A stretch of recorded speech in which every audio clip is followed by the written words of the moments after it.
Hello everyone, स्वागत है आपका हमारे यूट्यूब चैनल में। और आज हम काफ़ी इंपॉर्टेंट क्वेश्चन लेकर के आए हैं केमिकल बॉन्डिंग से, और जो रिलेटेड है बॉन्ड एंगल को लेकर के। राइट, ये question IIT JEE, CSIR NET, GATE, IIT JAM किसी भी एग्जाम में जनरली ये क्वेश्चन पूछा ही जाता है। और यहाँ पे आपको एक कॉन्सेप्ट ध्यान में रखना है, उस कॉन्सेप्ट का नाम है बच्चों बेंड्स रूल।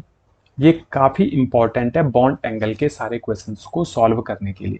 देखो, जब भी आप कंपैरिजन करते हो, जैसे आपको तीन कंपाउंड दे रखे हैं, तो इनमें आपको पहली चीज़ देखनी है कि तीनों में कॉमन क्या है।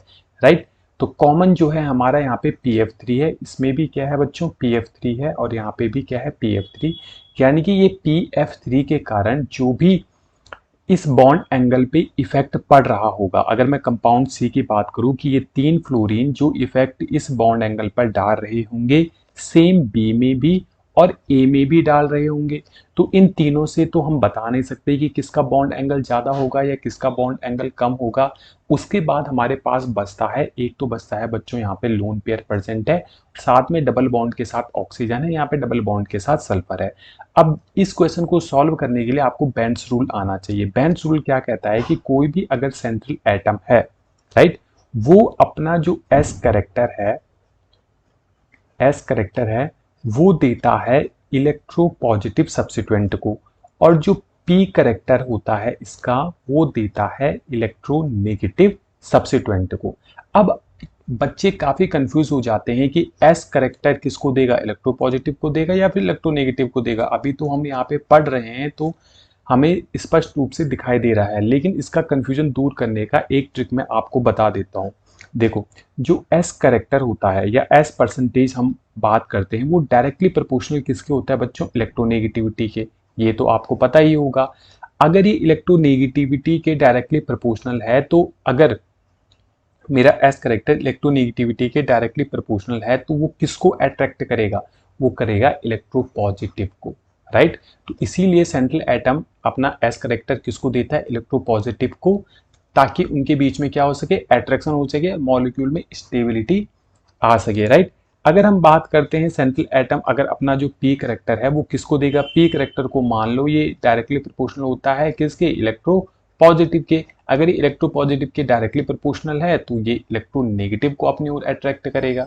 राइट, तो अगर आप इस तरीके से इसको ध्यान में रखोगे तो कभी बेंड्स रूल आप भूलोगे नहीं। अब यहाँ पे एस करेक्टर की बात आ रही है, तो एस करेक्टर का जो ऑर्डर होता है, एस करेक्टर का जो ऑर्डर होता है वो होता है बच्चों, सबसे ज्यादा होता है ट्रिपल बॉन्ड में, फिर होता है हमारा लोन पेयर में, और फिर होता है डबल बॉन्ड। अगर हम अपने तीनों कंपाउंड को गौर से देखें तो हमारे पास यहाँ पे दो चीजें हैं। एक तो है हमारे पास लोन पेयर जो है कंपाउंड ए में प्रेजेंट, ये रहा, और एक है हमारे पास डबल बॉन्ड जो कंपाउंड बी और कंपाउंड सी में। अब एक चीज तो हमने देख ली कि एस करेक्टर लोन पेयर में ज्यादा होता है। तो अगर मैं बात करूं यहाँ पे ऑर्डर ऑफ एस करेक्टर की, जिसको मैं एस परसेंटेज से भी इंडिकेट कर रहा हूं, तो वो होगा सबसे ज्यादा किसके पास, ए के पास। और बी और सी में कैसे डिस्टिंग्विश करें हम, वो हम यहां से देखेंगे कि देखो, सेंट्रल एटम अपना एस करेक्टर किसको देता है, इलेक्ट्रोपॉजिटिव को। यानी कि बी और सी में इलेक्ट्रोपॉजिटिव कौन है। अब आप कहोगे कि सर जो सल्फर होता है वो भी इलेक्ट्रोनेगेटिव नेचर का होता है। हमें कंपैरिजन करना है कि भाई एक है हमारे पास ऑक्सीजन, एक है हमारे पास सल्फर, इन दोनों में से कौन इलेक्ट्रोपॉजिटिव नेचर शो करेगा। ठीक है, अगर कंपैरिजन करते हैं तो यानी कि हम कह सकते हैं कि कौन कम इलेक्ट्रोनेगेटिव होगा। तो सल्फर जो है कम इलेक्ट्रोनेगेटिव है, यानी कि ये ज्यादा इलेक्ट्रोपॉजिटिव नेचर का होगा।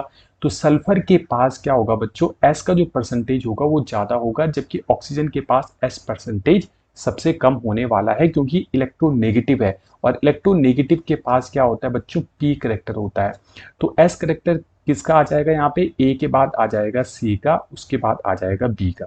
राइट, तो ये आ गया परसेंटेज एस करेक्टर। अब ये जो एस करेक्टर का ऑर्डर मैंने लगाया है वो ऑर्डर कहां पर है, इस लोन पेयर में या फिर इस डबल बॉन्ड में और इसमें। अगर देखो सबसे ज्यादा एस करेक्टर किस में है, इस लोन पेयर में है। ठीक है, तो इस बॉन्ड में क्या होगा भाई, एस करेक्टर तो ऊपर चला गया, इस बॉन्ड में एस करेक्टर सबसे कम होगा। तो मैं यहाँ पे इसमें दिखा देता हूँ कि इन तीनों कंपाउंड में सबसे कम जो एस करेक्टर है वो अल्फा 1 में है, क्योंकि इसका एस करेक्टर सबसे ज्यादा लोन पेयर ने अपनी ओर खींच लिया है। राइट, उसके बाद अगर कंपाउंड सी की बात करें तो कंपाउंड सी सेकंड नंबर पे आ रहा है। जिसके पास एस करेक्टर ज़्यादा है, बट ये एस करेक्टर कहाँ पे ज़्यादा है, इस वाले डबल बॉन्ड में। इस वाले बॉन्ड की अगर हम बात करें, इसमें एस करेक्टर क्या होगा बच्चों, कम होगा, राइट, इसमें क्या होगा, कम होगा। और अगर मैं कंपाउंड बी की बात करता हूं, देखो यहाँ पे एस करेक्टर क्या है, सबसे कम है। तो अगर इस पे एस करेक्टर सबसे कम है तो एस करेक्टर कहाँ गया होगा, इन बॉन्ड्स में डिवाइड हुआ होगा, तो यहाँ पे एस करेक्टर क्या है बच्चों, सबसे ज्यादा है, राइट। अब एक चीज और है कि एस जो करेक्टर होता है वो डायरेक्टली प्रोपोर्शनल होता है बॉन्ड एंगल के, राइट, बॉन्ड एंगल के। तो यानी कि अगर मैं किसकी बात करता हूं, एस परसेंटेज की बात करता हूं, तो किसका हो जाएगा, बी, देन आ जाएगा हमारा सी, देन आ जाएगा ए। ये जो एस परसेंटेज है, ये एस परसेंटेज हमने किसकी बात की थी, एक तो लोन पेयर की बात की थी, फिर डबल बॉन्ड ऑक्सीजन और डबल बॉन्ड सल्फर की। लेकिन यहाँ पे जो मैंने एस करेक्टर लगाया है, ये किसकी बात कर रहे हैं हम, ये बात कर रहे हैं हम अल्फा 1, अल्फा 2 एंड अल्फा 3 की।